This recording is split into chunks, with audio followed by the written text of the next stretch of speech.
good, my fellow mutants, and welcome back to the Mutants Only podcast, where we review and discuss our favorite X-Men comics. I'm your host, and Phoenix Force host, Spicy Lady. And join with me are my Brotherhood members, JB, Peter Blerd, and Blerd Central, minus our wonderful editor and madman. But today we're going to be continuing our read of the classic X-Men, issues 13 and 16 through 16. Before we get into that, how's everyone doing? What y'all been up to? I've been good. I got sick last week, but before then, I was good, just like catching up on movies, rewatching some of my favorite stuff, rereading some comics, and since we've been so deep into the Dark Phoenix saga, I've been enjoying, X-Men the Animated Series Season 3 that gave their interpretation of the Phoenix saga, and I absolutely loved it. The animation, the story, especially the voice acting, especially from the voice actor from Gene, so that was really fun to revisit that and go back to my childhood, and yeah, just been chilling. Yeah, and reading these issues we'll get into later, it was getting me excited because that was my favorite season too. It was just seeing the Phoenix Force explored and all of that. But Blerd. To me, this year's been hectic already. 2 weeks in, not gonna lie, this year's already been hectic. I've been doing a lot, but I've been diving back into the world of Final Fantasy VII because I saw as soon as Crisis Core came out, so I was like, gotta dive back into that. That was something that I loved way back in the day. So I've been trying to do something about Sephiroth, maybe. So I've been writing some stuff about that. Other than that, actually, that's kind of been taking over my whole life for these last couple weeks. I'm not even gonna lie, I've just been doing that, and then been reading the X-Men comics, of course. What about you, Peter Blerd? What you been up to? We can talk about it. It's me, Bearded Blerd, aka Johan. It's been fun. I would say that. I would say, like, I know for a fact this year is going to be great. But in order for things to be great, you gotta really put the work in. And I'm at the point of putting the work in. So it's just like getting back on my time management.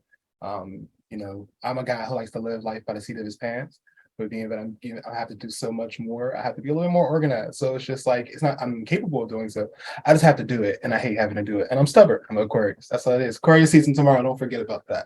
What I've been reading lately, I have been reading a lot of Solo Leveling. I just want to reread that. I've been Lore Olympus Ordeal. Caught up on Mashal, caught up on Blue Lock. Both of those are gash. I gotta read Mashal, Blue Lock. They're both gas. Like, I didn't even think I would like a sports manga, but Blue Lock has my heart. Of course, I'm always reading One Piece. I'm always Ghost Rider. That's what I do. But as far as games I've been playing. This game is fun. Batman Telltale series. Yes. Some gas. Like, it's like, I ain't gonna lie, this story has me more enthralled than a lot of the movies have. And it's just like, and I think a lot of it because it's a video game, so there's a lot. The length of an episode is like the length of a movie. So you have more choices to make. Like, I'm not a Batman comic reader, so I don't know if this is canon or not, or like this is something they added new, but just finding out that Bruce Wayne's dad was a mob boss, that's fucking fire. Like, what? He was a horrible person. Let's be very clear about that. But gangster, hell yeah, he was very gangster.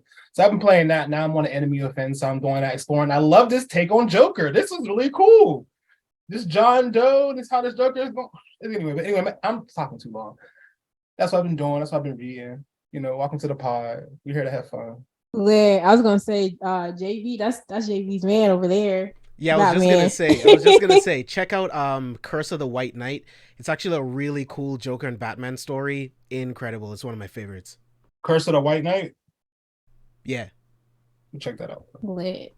So I'm kind of similar to everyone. I like this year's been kind of crazy too, but with Ant-Man and Wasp: Quantumania coming out in February, which is probably when this episode will air, I've been really interested in Kang, and so I've been watching a lot of Kang explain videos and the comics and all of that fun stuff.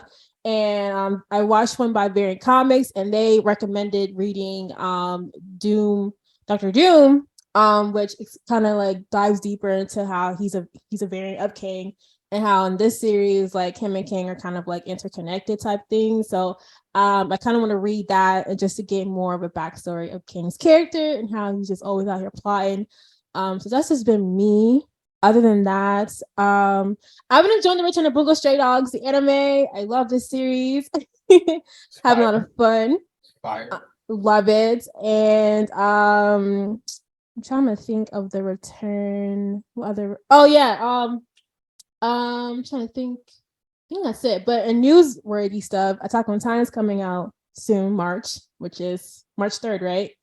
I hate that it's a two-parter yet again. Like, goddamn it, can we stop with these parts? Like, just let it be one. But I'm excited for that. So yeah, we also got some more Marvel announcements. Before we get into today, I wanted to talk about how they're redoing Black Panther. Again, the art. Thank you, Jesus. Like, thank you, God. And they're bringing Ewing onto it, who was one of my favorite writers. I love Ewing, so I'm excited to see this new, Yes, Ewing is gonna do Panther. T'Challa justice. 100. Thank God, especially after this slanderous. Let me tell you, look at the camera here. Slanderous run that Right. they have had. My man's T'Challa on. My man's out here betraying his own country, fucking being a deadbeat BF. Right. Like my man. You come to my country and you lie to me. Like, for what? Listen, but, my yeah, man. Alex Ross don't miss though. Alex Ross don't miss. So he was them covers. Them covers was great. Fire. That's all I could say. But yeah, so let's get into today's review discussion. We are starting off with issue 13, Phoenix Unleashed. The X-Men take on Eric the Red and Firelord on the campus. As we know, the villains, they pull up on the X-Men all the time. And so we get introduced to Firelord. So what we guys thoughts on this chapter with Eric the Red?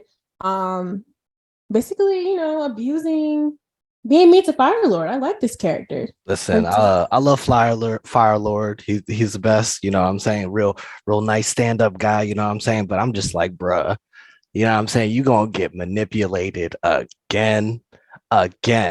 You know what I'm saying? Like, if you just a little backstory with him, I'm just saying, just being a previous herald of Galactus, that man has been abused. That man has been used and abused. And this ain't the first time that somebody has pointed him somewhere and been like, hey, yo, these are some bad people, and he's killed a bunch of people, and he's had to go through, oh, I'm so sorry. And I'm just like, bro, you doing it? You doing it again? You letting this man smack you around? Like, again, it's Eric the Red. Eric the Red is a bitch. Can we just put that out there in the beginning? He's a bitch. So, just the fact that he was smacking Firelord around, that already, didn't sit right with my soul. But it just, it was good build up. It was a good build up for when we finally got to see Eric the Red get smacked down. Right. And I enjoyed the panels of this issue, like with Firelord kind of at the center and just the way he's using his fire and all that. I loved the way they designed him. Really cool fights with him and other issues. What about you, JB? Oh, I love this chapter. This was a really good group of chapters in general. Lots of action, lots of stuff going on. But yeah, Eric the Red, he's a bitch. Like, dude, come on, fight your own battles. And I do also kind of fault Firelord. I'm like, dude, do your own research. You're just gonna believe this random guy just like, yep, the X-Men are trying to take over the world and they're trying to kill me. I'm not gonna do any research. I'm just gonna go and kill him. I'm like, dude, come on. You are the Herald of Galactus. You have all of this talking about how much you navigate the cosmic winds and all of this bullshit, and yet you do no research. You just go and try to kill innocent people. Just like, okay. But like you said, Spicy, I really like the artwork. Whenever he was using his powers, I really like the Kirby crackles that they used in the art. It was all really good shit. I mean, he one-shotted pretty much everyone. He just tossed Wolverine like he was nothing. Colossus and Cyclops literally blasted, and then Storm, Nightcrawler, and Banshee, he uses like optic beams, one-shotted everyone. It was crazy. That was really good to see, because it shows the power scaling. The X-Men are great, but to put them against one person this powerful, it was great to see the power scaling there. And then again, when Fire Lord versus Phoenix, when she loses it and uses that passion to boost her power, he's like, oh shit, I haven't been hit this hard since Thor. What the fuck? So it's like, that was really, really cool. So great chapter. I agree, and that's what I love. And I think you said a JB Passion. I think that's why Firelord was so gun ho, because Eric the Red manipulated him with just him crying, like, "Oh, I'm being bullied by these people," and he was like, "What? I was bullied too by Galactus. F them." He just went on. So it's like I get why, but yeah, I love it's dealing with two fire type characters. Passion is definitely at the helm. So I do love how those two different differences are shown in those two characters. But Johan, what were your thoughts on Fire Lord? I thought Fire Lord was badass. I thought it was really cool. Like JB said, that like he came in, he really dog walked the X-Men. Like it really wasn't like he really. I feel like he held back. Like I feel like he could have did more, but he didn't. Like no one really caused him any world issues. If anything, he was just more so surprised. But like, oh, you can do this. Okay, cool. That's fun. Let's have some fun. Like I appreciated that. Eric the Red, man. This that. Not only is he a bitch ass nigga, but when he was talking smack, he was just sitting there hiding behind the wall, like, yeah, get him, Fire Lord. Yeah, I can't the X-Men myself, but I can't do it. Like, man, you can fight your own battles, boy. You get your own squabbles. Need someone to teach this dumb boy how to fight. Like, but yeah, besides that, I like the chapter a lot. I think again the action scenes, like I hate this dialogue in this era of comics. So it's just such a hard read for me. But I appreciate that they had a little more action scenes. Again, it was a good set chapters in general. So kind of like the second part of this chapter, I liked how we got more Mitzi Knight cameos. And she's got a gun. She's like, who the hell is this fireman in my apartment? So I love seeing Mitzi really in the helm a lot of these fights. I hated her dialogue. She might as well have just said, like, come here, jive turkey. Like, she might as well have just said it. Like, her dialogue is atrocious, dude. Oh my god. And that goes into their writing of Black characters, especially Black women. We all can't be like Storm. They're trying to have this sassy cob, because, and we see that in the bonus chapter with her and Jean, when she just like, when she kind of says almost along the lines of jive turkey.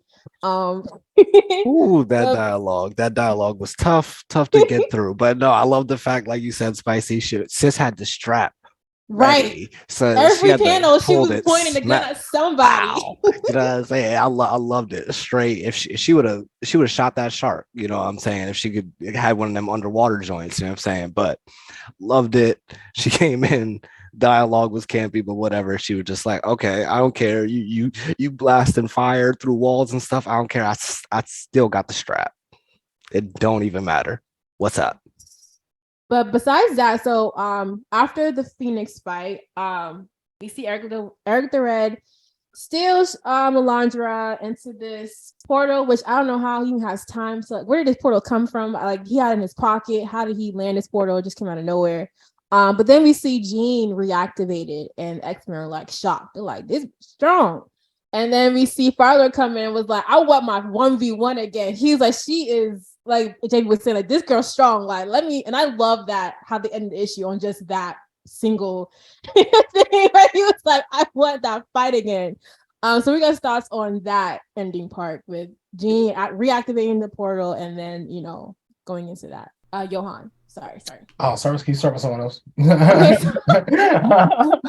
Blerd. No, yeah, because I just thought that was crazy, just how, because reading current X-Men, like Sins of Sinister, and seeing all the crazy shit that's going on right now, like no spoilers with Xavier, and just juxtaposing that with now, they're like, yo, like, this is great. Like, there's a Stargate in front of us, and these people are just ran through. Yeah. Is this woman that important, Xavier? This man's like, yes, with no question. This man has never, like, let me just, again, we got to preface this. This man has never met this woman.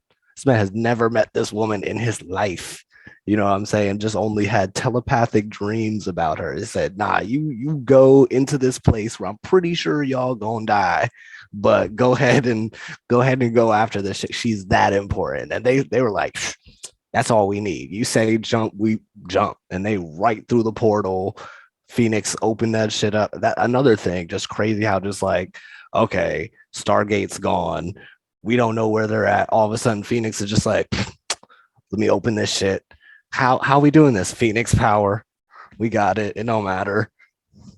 Open that shit up. So I love the way they do that. Just that juxtaposition really got me. I was like, damn, it just shows you like, yeah, this is what they were doing. Xavier was really, his word was really carrying, still does carry that far with all of these super powered people. Yeah, I loved it personally. One of my favorite parts of it was just the fact that as Jean is fighting, she's learning about her abilities. She's like, oh, I didn't even know I could do that. I didn't even know that I had this much power. So when it came to reopening the Stargate, it was just a matter of her trusting herself and in her abilities because she knows just something she had to do. And then she did it. I thought it was really cool where she literally reopened a Stargate, technology that she's never seen before. But she trusted in the Phoenix Force, trusted in her team, and was able to do it. I thought that was really, really cool. And the fact that Firelord wanted to continue the fight, I thought that was really, really cool as well. I busted out laughing at the end. I was like, oh my gosh, I love that. Johan, you wanted to say anything? Yeah, I do appreciate I love when a comic takes, y'all said everything else I was gonna say, but I love when a comic takes a character that's as powerful as they are and shows them that progressing in towards that proficiency with their powers. Like, because if they would have just gave her a power and she just would have just like been able to have full control over it, would have kind of looked less in it. Like, but I appreciate how we actually see like Jean like pushing past her limits, even in this chapter. Like, I can't remember, is this chapter or next chapter? Even with Nightcrawler pushing past his limits. Like, you know, never transporting someone that size or that distance before. And we just see that continuously through the comics. And that's one thing I just like the OP people develop. Even she goes out of control sometimes, which is appreciated. So, and that'll happen to the next chapter. So, wait. But I want to talk about that. I didn't say something for the next chapter. But wait. Okay, cool. So we're going to next issue 14, where no X-Men has gone before. This one, X-Men, they battle the Shi'ar Imperial Guard with Gladiator. He's currently in a lot of X-Men comics. Ran by Emperor Dekan. This is where we see the Starjammers come in, help the X-Men, led by Scott's daddy, who is my favorite. And we also learned that Princess Lilandra is a traitor. So yeah, what are you guys' thoughts on all of this transpiring within just the utter chaos that was this fight that went on for pages? I really like this one too. It just showed like how power hungry, mad, and uninformed Deacon is, right? The only thing he sees in this crystal is ultimate power, and he doesn't even realize that by unleashing it, it will literally destroy the universe, and then he has nothing to rule. So it's just like he's just an idiot in a position of power, and that's something that we see in real life all the time. So Deacon was a really interesting like a look into that kind of character, and then to see the flip side, the complete flip side of that with Lilandra, someone that is a true leader that should have been the emperor to begin with, trying to stop her brother and being branded a traitor simply for bringing his crimes to the council. You know, so we see this kind of stuff again happen all the time. And then like I really like the way that they played that. I like the dialogue between them. It is a bit too like mustache twirling villainy stuff with Deacon, but it is what it is, especially for the time. But getting to see the X-Men at the Shi'ar Empire fighting the Imperial Guard, getting to see the crystal in that huge panel, I thought that was really, really cool, because my first exposure to the crystal was how we saw it in X-Men the animated series. So the first time that I read this run, seeing the crystal in full form right there, I thought that was really, really cool. And then, you know, learning more about the Death Star alignment, because I don't think that that's something that they go into in the animated series. So that was really, really cool, how he had to wait for the alignment in order to unleash the power of the crystal. So we got some really, really good fights. We got some backstory between Deacon and Lilandra. We got introduced to, like you guys said, Gladiator, the Imperial Guard. Like I said, the Death Star alignment, the cosmic energy surrounding the crystal. We got a lot of stuff in this chapter. I like this one a lot. Yeah, it was great. I think this is probably one of my favorite issues. I think I like 15 a little more for obvious reasons.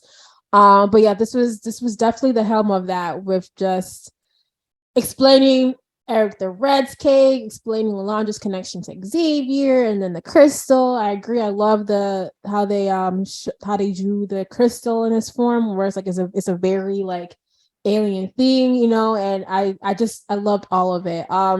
I also enjoyed the soul drinker, like the different kind, just like random alien thing that the Ken used on his sister, and just a lot of drama throughout this issue, but a lot of character showcasing, like with Nightcrawler, with his abilities, and I'm trying to think. Scott was petty in this issue, but yeah, I really enjoyed all of that.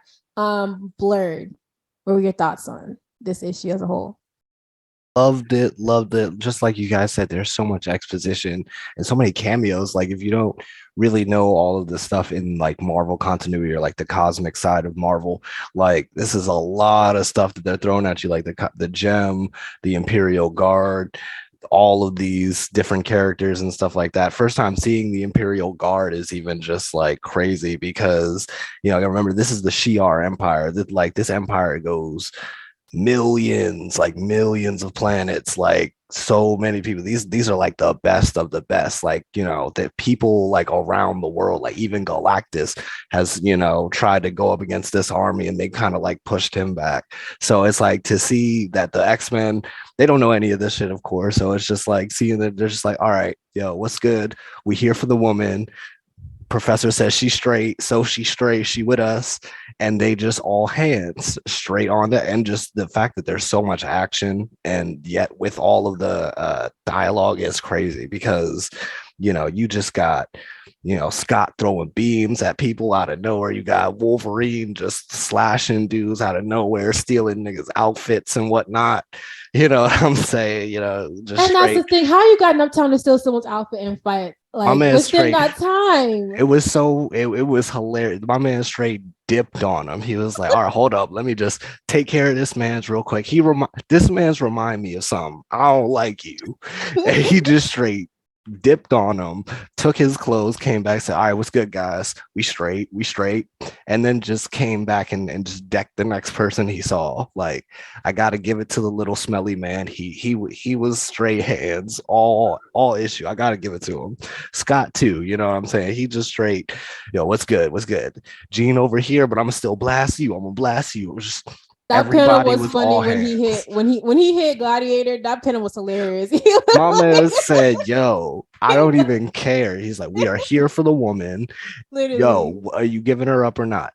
This woman is a part of this. She's a I ain't trying to hear all that. I ain't trying to hear all of That's that. how the X-Men Even roll. even Nightcrawler, my man, is just straight, just MVP. ingenuity. He's like, yo, I got an image inducer. Let me see if I could turn into a dragon or some shit. Straight made my man just straight bitched my man's into turning into a humanoid person again, and then just decked them in the jaw. Said, so, whoop, gotcha. Everybody was all hands. I got to give it to all the X-Men in this issue. I love it.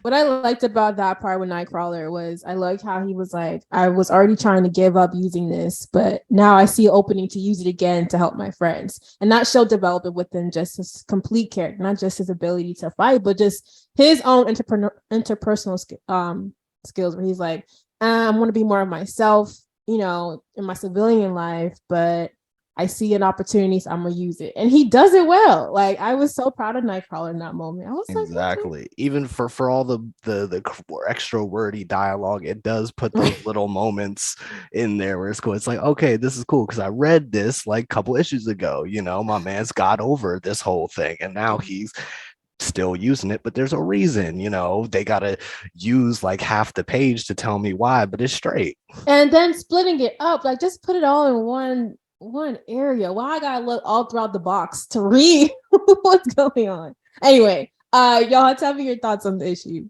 This was like a wow. This was like a Wano One Piece issue. Like everybody was just pulling up. Like you had like everybody just say they was on go. Like you nah. Like you have to give her back to us. We're not playing any games.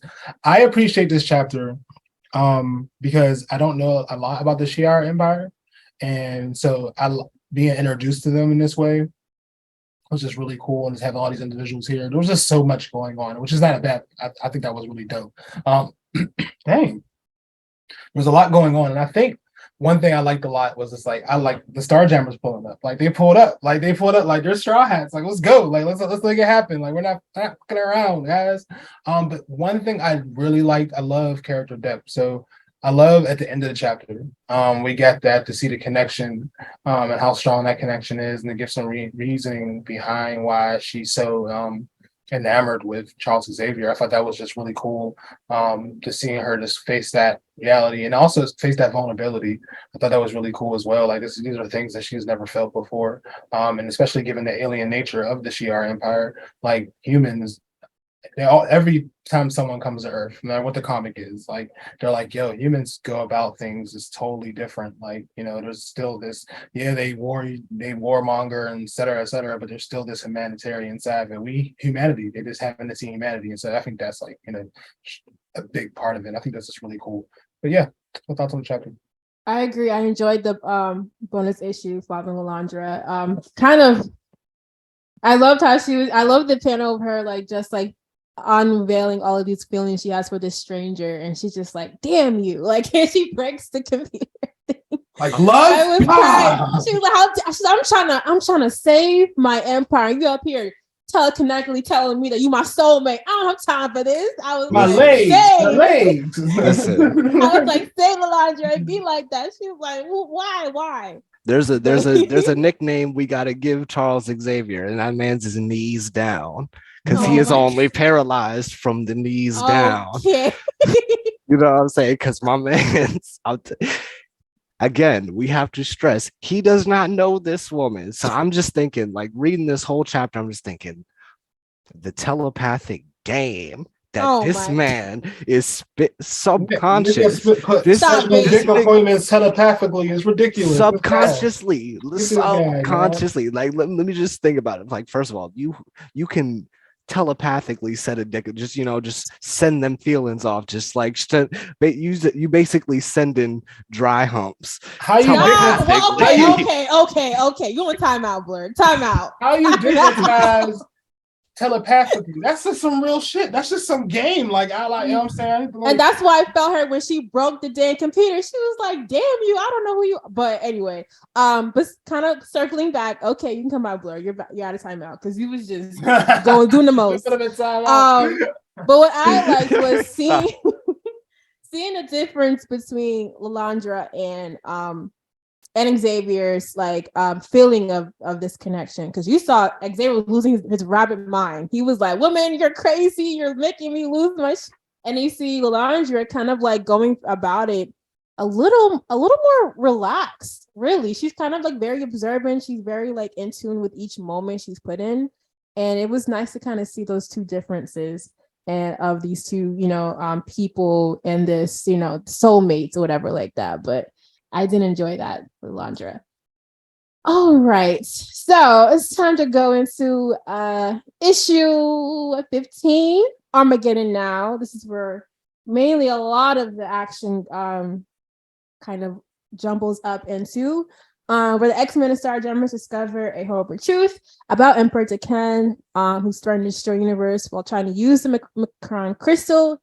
And what the Macron crystal is linked to, basically like the ending of all being of the universe. And we get some cameos. We get some Avengers and Fantastic Four cameos. We get Ant-Man and Wasp, T'Challa, Captain America, Beast. We also get Fantastic Four, like I said.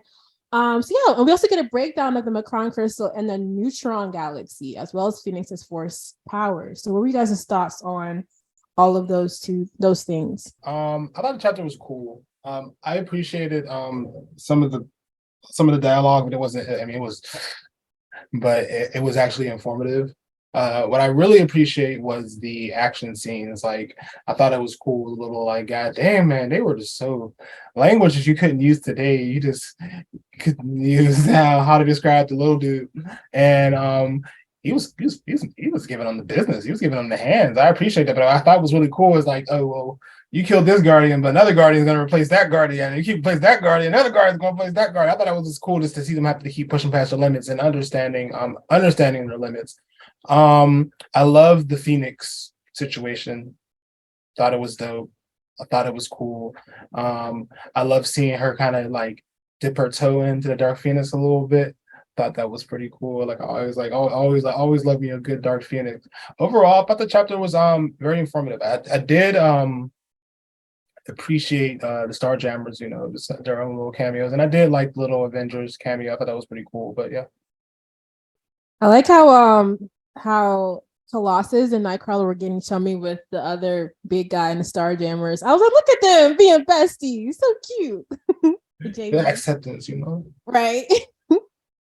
Now, out of the four, this is hands down my favorite chapter. Again, so much going on, right? You got the X-Men, you got the Starjammers fighting the Guardians of the Macron Crystal.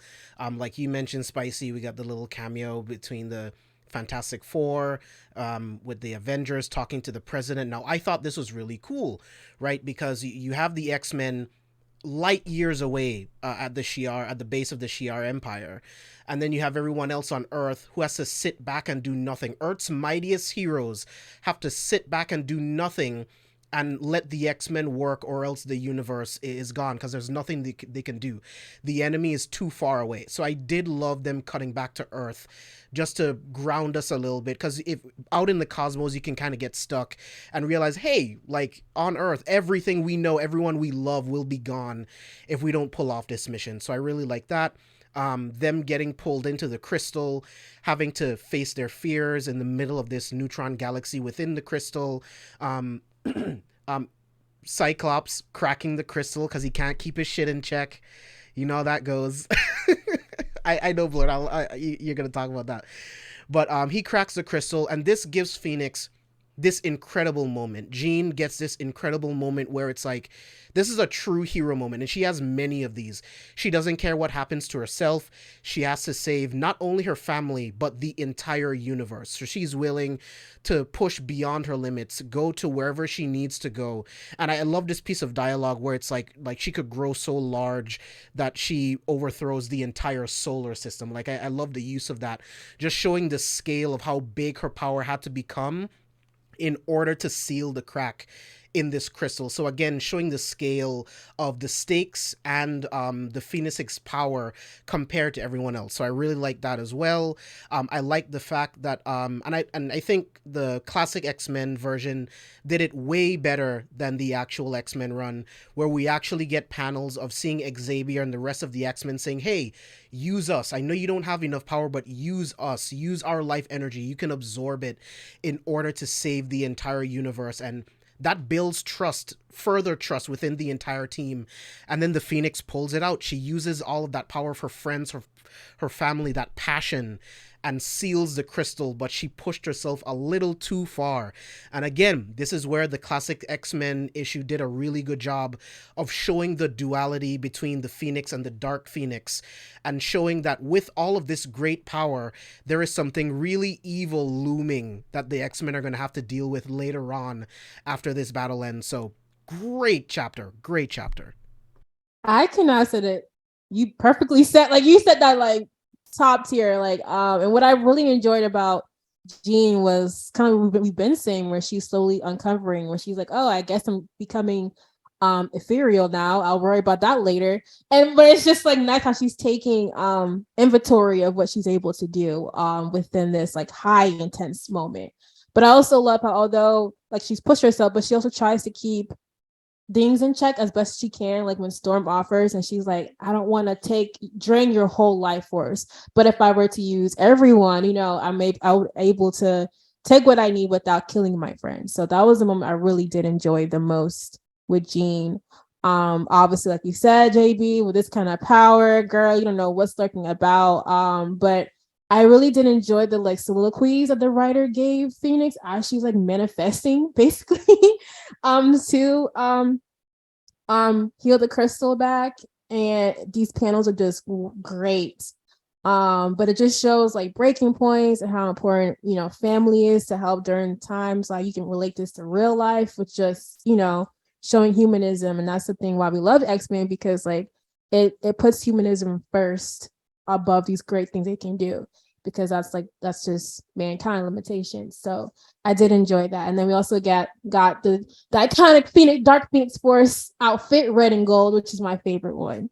But yes, I love that. I love that Dark Phoenix. Oh yeah, God. And just like you said, just it was so like the way that everybody I'm shown in garbage. Like I'm just gonna put that out there already. You know power what of I'm saying? So friendship. I exactly. So I love me some good power of friendship. And this was that just like done so beautifully. Like, and just because everybody just coming together and just again, Storm MVP moment because she came up just like, yo, The first one. all of this everybody like because again like what we were just saying like everything is so personal so intensely like you can relate to it that you forget like they're millions of miles away from the earth. They are like almost basically in the center of the universe, you know what I'm saying? They are in front of like the crystal that basically like controls whether that universe like basically holds it together. You know what I'm saying? They're around some of the most powerful, well-traveled people, in all of that universe. And, again, like this, they are being sucked into this gem, which is like, again, like universal scale. This is like power of like Galactus, power of like, like the one above all the cosmic entities, all of that. So it's like, to see all of that and still Jean was just like you said, Spicy, she was just like able to just be like, I got this. Like, let me just save all this shit because everybody was out here just like, what the fuck is going on? What is this? What are we doing? I'm becoming ethereal. What's going on? And like Jean just picks it up and she's, she just shows that power again. And everybody just again, we have to really put that in perspective because again, like even Scott says it and he has to say it because it's a reboot, but it's like she was the weakest one. She was the damsel in distress, like the one that everybody had to save, and she couldn't really save anybody and not do anything. All of a sudden, she's basically like playing with powers that are beyond the universe. You know what I'm saying? Like even with the cosmic entities, there's a cosmic entity in every single universe, but there's only like one Phoenix Force in all of the multiverse.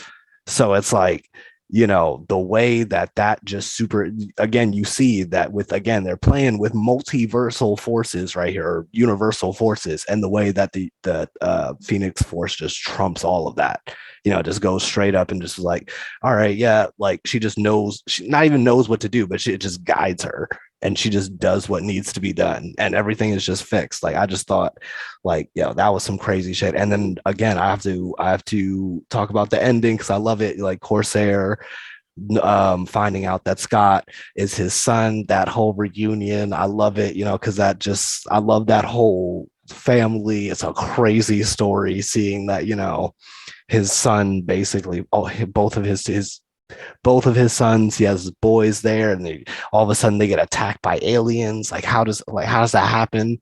You know what I'm saying? And you got your wife here, you got your two boys, you got one parachute, you know what I'm saying, who only packed one parachute.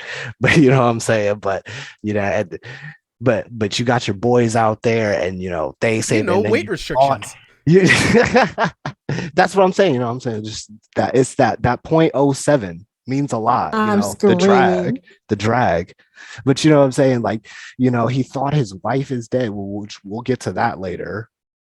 But he thought his wife was dead, all of that shit, you know what I'm saying? Like, and you know, even Scott thought that his brother was dead, even like right after all of that stuff that happened, you know what I'm saying? And it just having to go through all of this shit where he's just basically star-lorded, and how James Gunn basically took all of that, like took all of like the Starjammers whole flow, you know what I'm saying, and gave it to them. But then this man just, after years, because it's been years and years, Scott is a grown man. So I guess I was like, not grown man, I guess. So it's been like 18-ish years. He grown enough to not Yeah. be holding grudges about shit that happened when That's he what was I'm a saying. child. That's what I'm Like, saying. for So his good. It's been a solid like 2 decades. This man was just Right. like, I'm never going to see my family again. And then just did not know that both of his sons survived and stuff. And just all the stuff that Scott went through, you know, now that his power hitting his head, now his power's on permanent on mode, sad story. You know, I loved all of that shit. So yeah, loved all of that. That was like probably one of my favorite parts of the chapter. Johan? Oh, you muted. We're on chapter 16, or we're back on still on 15. Still on 15. Okay, I thought it was crazy. I think I gave him my points about the chapter I liked. I did say, Yeah. Emilio said. I'm so sorry. Look at this. Okay, so issue 16, the final issue, home are the heroes, where X-Men return home and to their normal lives until Weapon Alpha shows up to take Wolverine back to Alpha Flight.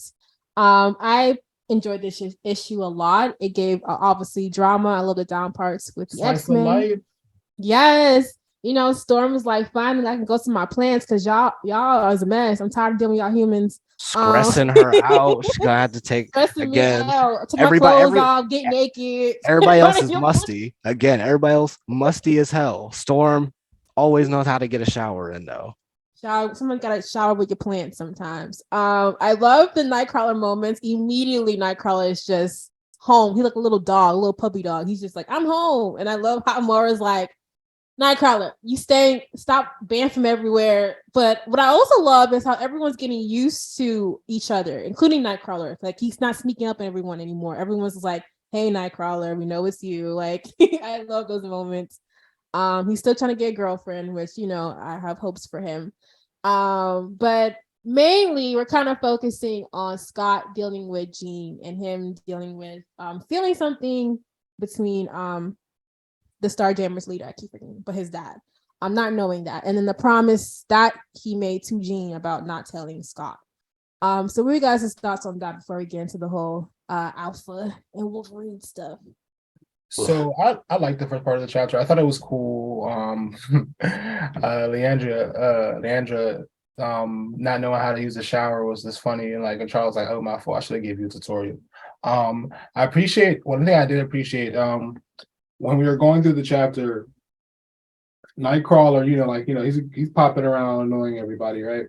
But him checking Cyclops, if you keep eating yourself up and keep blaming yourself for stuff, then things are gonna get better. It's gonna get worse, and you're gonna get angry. You standing here seething outside the window, watching Shorty go through shit. Like, she going through shit too. Focus on your own shit. Exactly. Like, you know what I'm saying? Make sure your house is in order, because all you doing is just projecting all this on everybody else. And Nightcrawler knew nothing this right. He's just being Nightcrawler. Like you said, everybody's getting used to everybody. So Nightcrawler popping up being extra optimistic ain't nothing new, dog. Like, he's a Christian. Like, he Catholic. Like, come on, like, you should have already expected that. But aside from that, I thought that was chill. Again, I love slice of life chapters. I love when they take a break from all the fighting and stuff, and they can just relax and you see them in their own element and stuff. I thought that was cool. Yeah, that was probably like one of my favorite parts too, because it just gives like everything like a break, because everything that we've been reading for the last 5 issues now have just been like, yo, break everything, thing after thing, like Juggernaut, Eric the Red, they get sent across the universe, Phoenix Force, all of this. Even in one of the dialogue boxes, they said like during the fight that they had with the Imperial Guard, like, yo, like they were fighting like Juggernaut just like less, and Magneto just less than a day ago. You know what I'm saying? So they was going through it. So just to give this moment, like to give them all a moment in the house to breathe, that was one of my favorite parts, the interaction that they all have. Like you said, like Johan was talking about, like the big brother, little brother relationship that develops between Cyclops and Nightcrawler. I love how like that starts here. It's like, yo, like he starts giving him the advice that he needs to do. It's like, yo, I know it's the 80s, it's patriarchy, you and your turtleneck, and you want to be the man, but my man, right. I need you to understand. I need you to understand real quick. Let her breathe. For a second. South Pole turtleneck somewhere else. Bro, with his shades like his ass got out chilling. With his, like you look crazy. Like, bro. Crazy. You look like a stalker. with your porn Yee ass haircut. No, Hey, stop. maybe then Tanisha will take your dog. Yo, out. yee. But you peep how he took the That's, feedback though. He was like, I need to contemplate what Nightcrawler said to me. Like, That's what I'm Right. saying. That's why I'm like, that's a leader, And right that's you got to do that with characters like that. And I loved how Banshee came in, and I could be like, God damn it, Banshee, shut like, your are you mad? Yo. Like, here you go, interrupt this shit again. Banshee again. Every time Banshee walk in, she's like, this nigga. You know, literally, like, Like, hey yo, he like, whatever. Moira, where Yeah, are you? Where Moira. you at? Get this nigga. But I do love how but kind of going back into that, how Cyclops called Nightcrawler like just Nightcrawler, and then Nightcrawler's like, hello, my name is you know, so like I'm a human, like I'm just like you, like don't do that. And I liked how after that his talk with Nightcrawler, how he even calls Banshee by his first name, he corrects himself, so which lets you know that like what Nightcrawler had said was sinking in. And so I love that little like that difference. I was like, all right, cool, like he's getting it. So that was nice to see. But Nightcrawler, best MVP. Like he can be goofy, but he's still gonna make sure everybody's okay. And I love that. I love seeing that.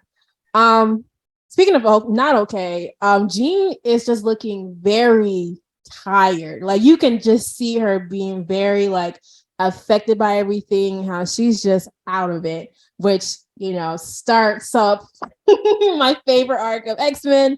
But we're gonna leave that and going towards the Weapon Alpha sneaking up on Wolverine and want to take him back to Alpha Flight. So what were you guys' thoughts on that? Because I enjoyed this fight. I love the panels. I love how super comic booky it was with them just throwing blows to each other and the trash talk. So what were y'all thoughts on James McDonald Hudson? I thought he was pretty cool. Like I never knew what his powers were until today. Like I read the X-Men encyclopedia, and every time I saw him in Alpha Flight, I just kind of turned the page. So As you should. like Alpha Flight's unremarkable. yeah, like they're kind of like boring, like to me, you know, compared to the rest of the people in the X-Men universe. So I was just like, all right, cool. What's this boring guy about to do? You know, he pops down to the ground. All right, cool. Like, you know, oh, he has a beef with Wolverine. I already knew they had some kind of tie, you know, and he's like, I'm gonna bring you in, nigga. You know this is not gonna go well for you. Like, I don't even know why. Like, this is Wolverine. Like, y'all know what he can do. And then as soon as the battle starts, he's like, oh, he got faster. No shit, it's Wolverine. Like you know who you have. Like, I don't understand. Exactly. Like, you're just hitting against a brick wall this whole time. I thought, and then you gonna throw him into his friends. Come on, bro. Like, you know these niggas, right? Like, what, you didn't even do your research before you came? What? Like now you up shit creek about a paddle because you didn't do your research, and now you getting hit. Yeah, they got two people who can fly. Yeah, because they're the X-Men. If you did your research, you would have known that. Like that was so funny. Bro. Read the Google Doc. That's what I'm saying. That is your like you are the worst job. Interpol agent. You're the worst agent. Agency. Like it's the worst Interpol maybe agent. I should have read the briefing before I left the shit. Yeah, right. And then had the nerve. Helped, and then had the nerve to show up. His girlfriend was like, sorry, briefing took longer than expected. You had no briefing. There was no briefing. No briefing. Okay, Luffy, and that's what you want to go about things, and go do it. Like, you know, like get the plan. But I thought that was cool. And I also like, you know, the ominous ending, you know, Wolverine's like, well, there's more coming. And I was like, yeah, Alpha Flight. I mean, but they're gonna get dog walked. So it's just like it's not even like I'm not worried about Alpha Flight. Like, they're not worried about Alpha Flight. Wolverine's worried. I don't know why, but you know, they're fighting the Shi'ar Empire. You're worried about these niggas? Like, all right. Right. What I will say about James is at least he's a polite racist, because at least when he fought Storm, he was like, this black woman is throwing lightning bolts. I was like, okay, you know, he didn't call her anything else. He just said black woman, which is very progressive during this. Right, you know, so I was like, you know, maybe it's a Canadian thing, maybe they're just politely racist up there during this time period. Yeah, he didn't hit him with the this negress is throwing lightning. This negress. Oh yeah, and one more thing he did. I'm just like, you know, if we talked about this earlier, like I'm not a scientist, so I don't know if this really works, but like you just stop in midair and you just disappear out of everyone's sight, like, you know, like this. That meant he really did. He hit a Drax. He hit a Drax. He's like, if I just stand real still, no one will see me. And I just finally got it. Like, that's what Drax was trying to do. Oh, God. Oh, which is why James Gunn is again stealing more from the X-Men. Stealing more.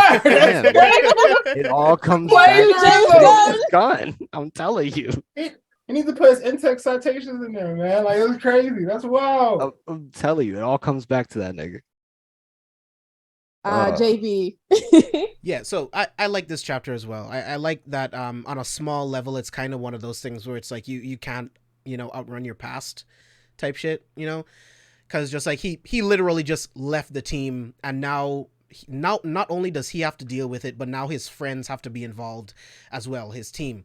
So that's going to be a really cool team dynamic whenever Alpha Flight comes into play with that. So I thought that was really cool. This dude, I mean, come on, like you guys were already alluding to, dude did no recon, just showed up against Wolverine. I was like, yeah, cool, no recon of the area, nothing, and he got outnumbered, and then he had to flee like a loser. So it's like that's what happens when you don't do recon.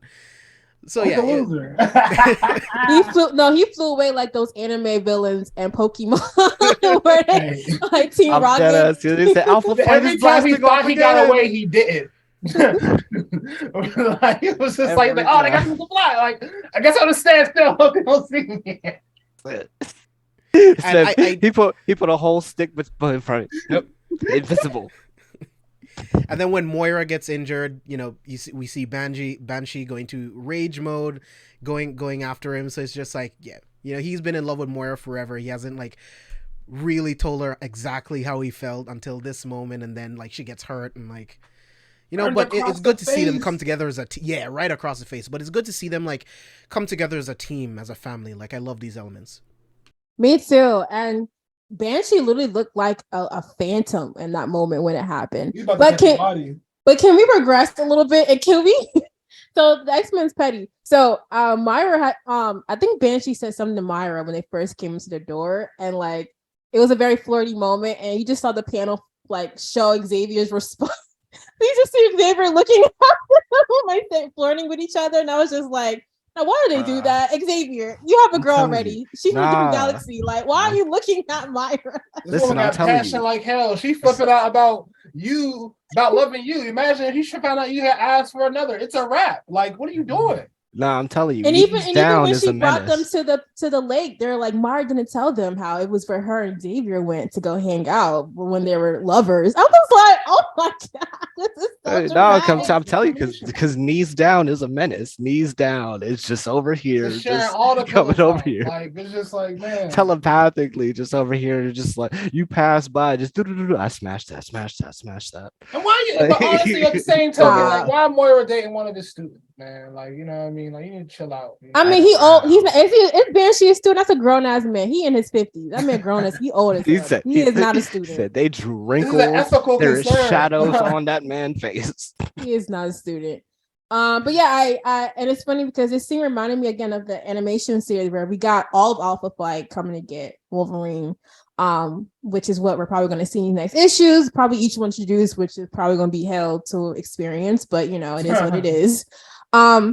But I think why Alpha came in so gung-ho is definitely a pride ego thing, because he wanted to prove to himself and the Canadian government that I can bring back and be the leader that needs to be Alpha Flight, pure ego. And that's why Wolverine was like, did you not remember I sliced and diced the old director because he tried to tell me what to do? Like, who are you, sir? I don't care about your broke brother suit. Right? He's like, you come over here in your trench coat. Oh, I don't need that for you. Yo, no herringbone, nigga. But swat.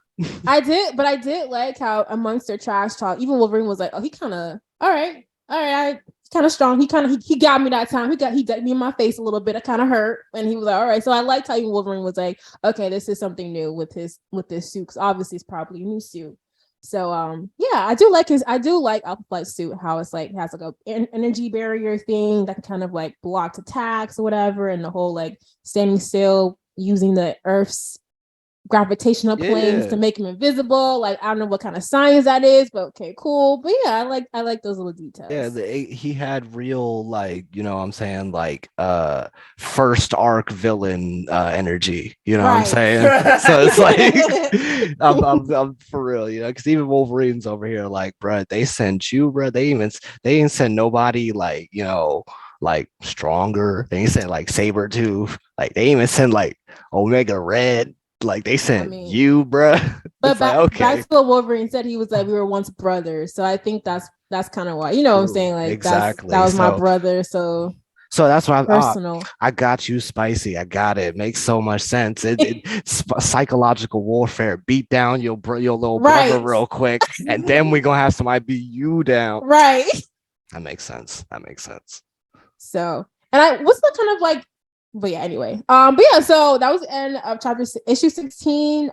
So before we end things off, did you guys want to kind of like say we guys' favorite bonus stories were? I think we all kind of agreed on which one it was, but yeah, my favorite one was what stuff our dreams are made of. Yes. With the Pathfinders and Lilandra. That was such a great story. Again, getting more backstory with the rivalry, the war between Lilandra and Deacon, and how that all works, and her being exiled and all of that stuff. Like I thought it worked brilliantly. That was definitely my favorite one. Yeah, my favorite one, I think I said it was definitely like the Corsair and Scott, you know, the origin story. Loving that origin story that just connects to so many things, like Shi'ar Empire taking this man's, him finding, you know, a whole space pirate crew out in space, you know, his boys being separated, coming back together. It's all the makings of that feel good, you know, anime family that they're gonna become, you know what I'm saying, in some years after, you know, a lot of hardship and strife, you know, but they come together at the end though. I think one with Leandra.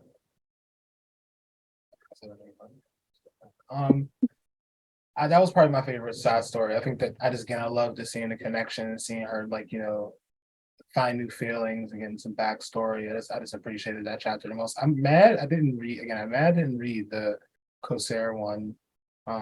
Just because like I love a good origin story, but I did read the last page, and that's why made me like, oh man, like maybe I should have read this, because I like a good pirate ragtag group origin story. So I'm gonna go back and read it. I skimmed the Starjammers one, and it gave like Gurren Lagann how in the beginning it was kind of like, you know, Kaneda and what's his name kind of like just coming together for that's a good comparison. Yes. And then to come together because of a common goal. So I did like bro, that. You want money, bro? I want money too. He wrote on a piece of paper and said, "I need money." I said, "Shit, me too."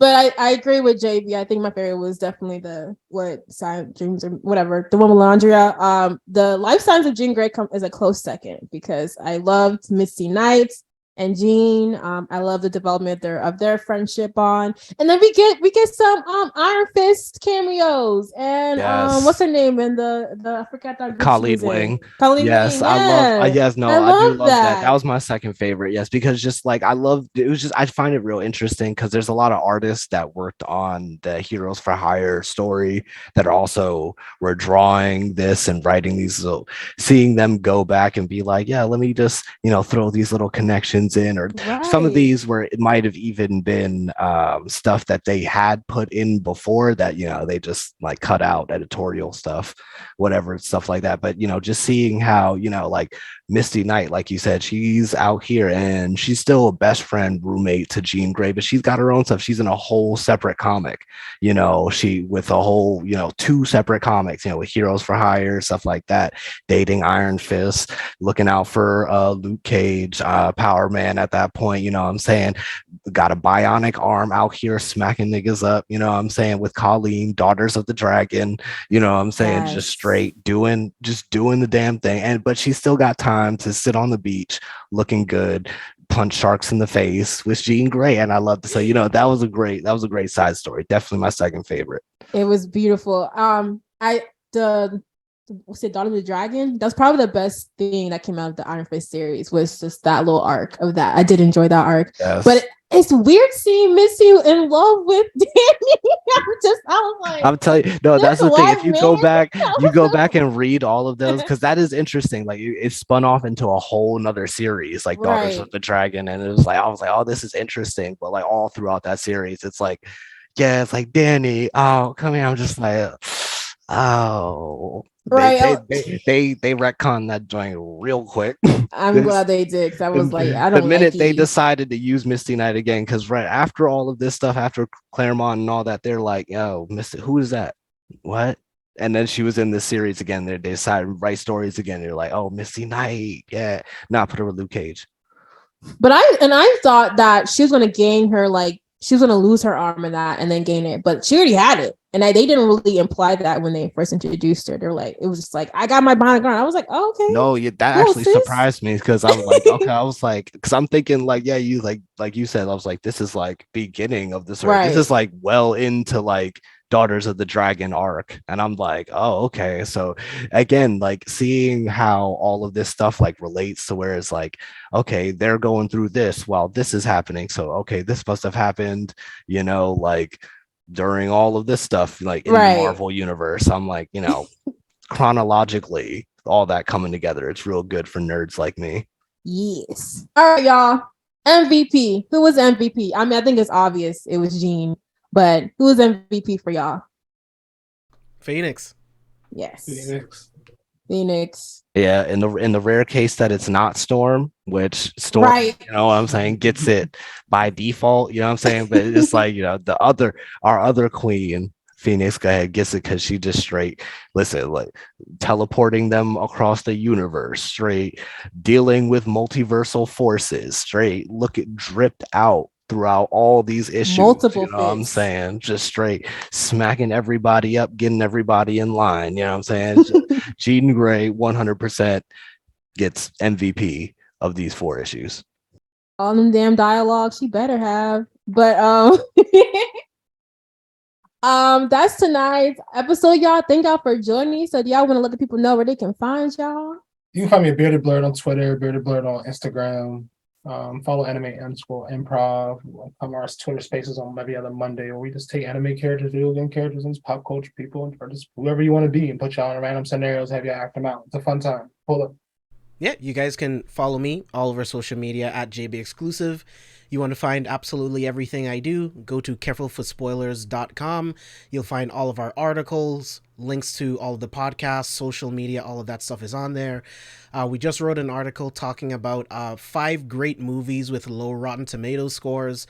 Rotten Tomatoes is a pretty decent guide on what the quality of a movie before you actually get to see it in theaters, but they don't always get it right, and I picked 5 movies where I think they got it completely wrong, and it was really fun to put together, so go check it out. And you can follow me, Blerd Central, on Twitter. Subscribe to the YouTube. I will have long form essays about your favorite fictional characters. Again, I am putting out the first one as my Uncle Iroh and Positive Masculinity. That's coming out. Well, it should be out by the time this comes out, but yeah, like actually very soon, getting that edited together and having a couple down the pipeline, depending on which one comes first, whichever one forms into like a proper script first. But whichever one comes first, look out for that Uncle Iroh Positive Masculinity one first, and then afterwards you should see another one in the little video, next video before that, if I had done something right by the time this video comes out. Lit. And y'all, you already know it's your girl Spicy Lady. Catch me on everything Spicy Lady Entertainment, on IG, Spicy Lady Gaming on Switch, Spicy Lady ENT on Twitter. And yeah, everything else is in my link on my card website thing. But this has been a really great podcast, y'all. I'm excited for this next arc. I think we're about to be on the helms of the Phoenix arc coming really soon. Dark Phoenix arc coming soon, which all hell's gonna break loose, and I'm really excited because those remnants are showing, and Scott gets put in his place several times. So that's what I'm most excited looking for. This has been the Mutants Only podcast. Remember, y'all, stay new and proud. Peace.